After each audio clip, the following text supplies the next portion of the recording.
What's up, guys? It's Crash, and today I want to talk about XDefiant. They just had a big insider session, which I played a little bit, so kind of towards the end, I'm going to give my thoughts on that. I double-checked the NDA. It says you can talk about the game, you just can't show anything. So the gameplay behind me is from an IGN reel from some time ago. The game is a lot different now, but that's what the gameplay is from. It's from an older trailer from IGN. So I want to talk about this game, man. It's in a weird place. It's a different kind of game, and essentially the overarching question of this entire video, you guys, is can this game make a comeback? And I know you say, Crash, it's not even out yet. Why does it need to make a comeback? I would say if you guys think, if you're one of those people that think first impressions are everything, this game is in a lot of trouble because the first impressions for this game did not go very well. So we'll talk about that really quickly. Then what Mark Rubin is trying to say. He's being incredibly transparent and honest, which I'm excited to see that from an executive producer.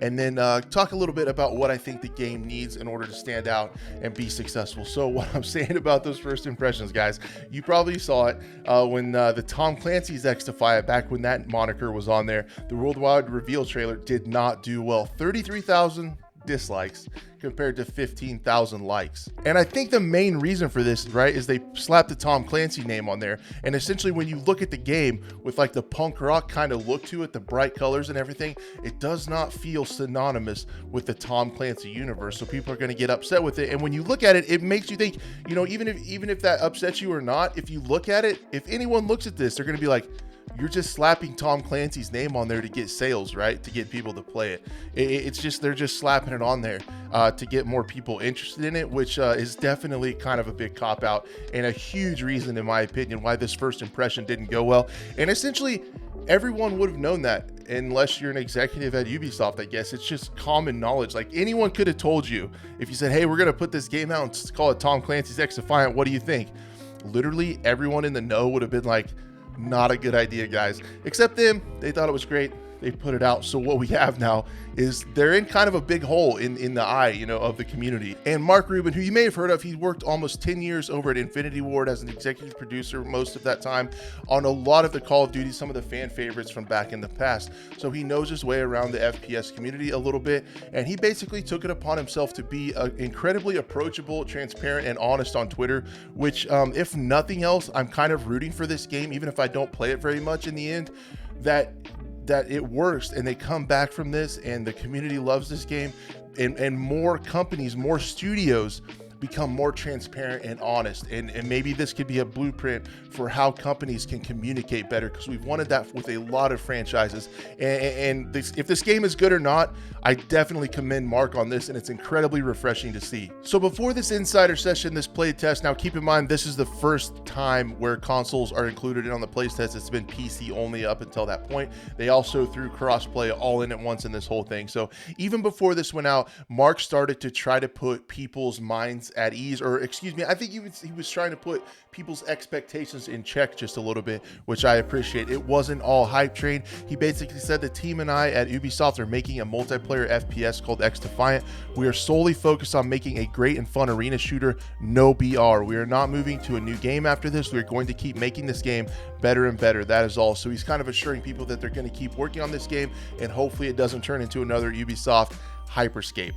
We all remember how that went, but he does say no BR. He made a bunch of other tweets about this is not going to be BR. They're not going to go the direction that most other franchises are. They're not going to try to chase trends. They want to make a fun arena shooter. I'm a little bit worried about that. I think it needs some modes to make that happen, because, you know, kind of the novelty of an FPS shooter has worn off a little bit, and we kind of need more. We kind of need a lot with seeing COD multiplayer die and some of those just normal respawn type game modes getting incredibly boring for a large portion of the community. So we'll talk more about that in a little bit, but he continues to say the right stuff on Twitter, stuff we want to hear about hot button issues when it comes to FPS games. He says features I would have if I were making a multiplayer FPS: no SBMM in casual play, a ranked mode, lobbies that stay together, red dots on minimap, map voting, just to name a few. And then he says, hint, I am making that game. So a lot of the stuff that people have been frustrated with moving away in Call of Duty, he is bringing those things back and going to try to listen to the people. And I know SPMM is at the top of a lot of people's list for why they don't enjoy multiplayer anymore. Essentially, there's going to be hardly any of that in casual play, and then it definitely belongs in ranked mode. Like, common sense would tell us this. It's kind of silly that it has to even be said, but Mark is saying it, and it's really, really cool to hear. So he then went on to check people's expectations again by saying XDefiant is made by a small team inside Ubisoft, and we don't have that big money that other FPS in the space has, or the number of people and an engine that has been making that game for 20 years. We won't beat them at production value, but we are here trying to make a game that is focused on being fun. We want to make a game that loves our community and that our community loves. We want to listen and be transparent about what we are doing and what we can do. We humbly hope that you have a great time playing our game. So basically saying, you know, we're not going to be Call of Duty. We don't have the resources to be Call of Duty, to have all those modes across different things on the same engine, you know, the BR, the DMZ, the, you know, everything that Call of Duty is, the juggernaut that it's turned into. He's kind of checking expectations, saying, hey, we're not that. We're going to focus on this one thing, and we're going to do it the best that we can. So when the game started to come out in the insider sessions, if you were on Xbox, it did not go well. They had a large crashing issue that I don't believe ever got fixed, and he was really bummed about that. He talked about that quite a bit. And then even moreover, what I thought was incredibly cool of him to do, and kind of it did surprise me quite a bit, he basically said, anyone on Xbox that wants to switch to a different platform, message me directly on our Discord channel and I may be able to help you. I'm limited in what I can try to do, but I'll try my best. To be clear, DM me on Discord, don't ping me on chat. So you have the executive producer of a Ubisoft studio working on an FPS game saying, just DM me on Discord and I'll try to get you a code so you can play our game on a different platform. And that is just crazy, man. That is so crazy. That's like, I think of like medieval times when the king leaves the castle and goes out, you know, onto the streets, you know, to be amongst the peasants that we are. And just, it's crazy for someone in that high of a position to make themselves that accessible. So, I mean, the guy's out here is just trying, you know what I mean? Whether that works out or not remains to be seen. Something else that was really cool that he addressed is to further the spirit of transparency that I've promised with this game. I want to talk about the current state of hit reg. You may have noticed you're getting killed around corners a lot. This is a known issue. We have a lot of new code going in that should significantly improve this issue.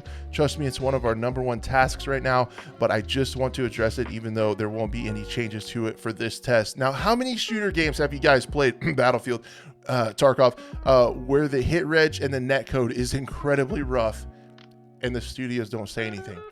This is like an insider alpha test. Like, you can't even post gameplay yet. It's the first time it's been on console, and the executive producer is addressing hit reg and admitting to it being rough and you're dying around corners. So many FPS games have this problem. It's just inherently difficult to make a shooter over a network with, you know, the inherent latency that comes with being on an internet connection. And that is tough to make feel good, client side, server side, other client, right? And you have an executive producer, even before this game is into its open beta state, saying, we know it's a problem and we're working on it. So that's just really cool to see. That's a game that, I mean, that's a thing that a lot of game studios never even address, and the game has perpetual issues with it, and he's coming out right off the bat and saying it. I thought that was really cool. And then he gave some more context with crossplay. So crossplay being implemented is a huge sticking point, right? With a lot of people, especially in Call of Duty. You have you can aim with your whole arm with the mouse, and then mouse and keyboard players like, but the game aims for you with auto aim and stuff like that, which a lot of people around the community, and I would say a lot of intelligent people and content creators that I look up to, say matchmaking should be input based, right? So you're playing against other mouse and keyboard players. If you're a controller player, you're playing against other controller players, not platform based, but input based. And a lot of people have been asking that for a long time, and it sounds like Mark wants to take XDefiant in that direction. He says, I've noticed a few people talking about crossplay, thinking that you are seeing this in the test is how it would be live. It won't be the same. Live will have input-based matchmaking and a way to choose no crossplay, console only, or all. So that is really cool. That's some of the features that Battlefield is missing. There's no like console only option, but this one looks like there's going to be 3 different settings. Again, input-based is going to be, you know, kind of the first parameter that the matchmaking goes through, so it'll default to that. I'm assuming you'll still be able to, of course, you'll still be able to play with other players. If you're a PC and your friends play on console, you'll still be able to get together. You're just going to be put in mixed lobbies. But if you guys are all one input, you're going to be playing players that are all that same input. So that is incredibly refreshing to hear. And that really helps with kind of the divide that comes from input devices playing against each other. And they do have different pluses and minuses to those input devices, and it just makes a more fair and consistent experience if you're playing against people of the same input. But it's really nice to have that ability to play with friends if they are on that other platform. So I thought that was really cool.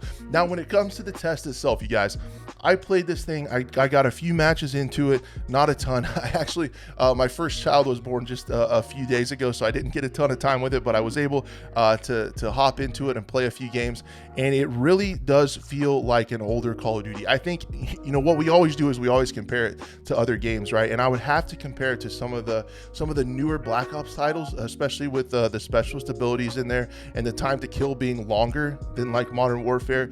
I kind of like that. I like a little bit longer time to kill. I think it feels kind of good to have to keep those shots on somebody just a little longer. If someone's shooting at you, you can get the cover, kind of reassess and re-peek. If necessary, you can get multi-kills seem just a little bit easier when you have a tiny bit more health, and that is in there. It feels a lot like Black Ops 3, Black Ops 4. It feels like a Treyarch game, honestly, which is kind of ironic because he came from Infinity Ward, but it feels like a Treyarch game.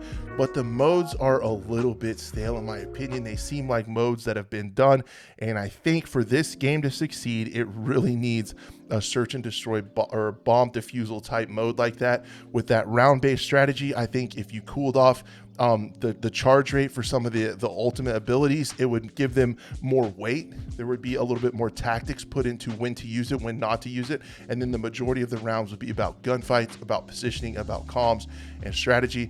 And I think that little bit of adrenaline you can get from round to round, that those tactics and those different metas and play styles and things you can do with your friends in no respawn type modes, and that kind of adrenaline that you get going, similar to the final round of a BR, but you get that within like an S&D type mode, I think is what's going to set this game apart. It could set this game apart because if you look at the multiplayer shooters right now, you have BRs are really at the top, extraction shooters are at the top, but if you talk about just arena shooters, what do you have?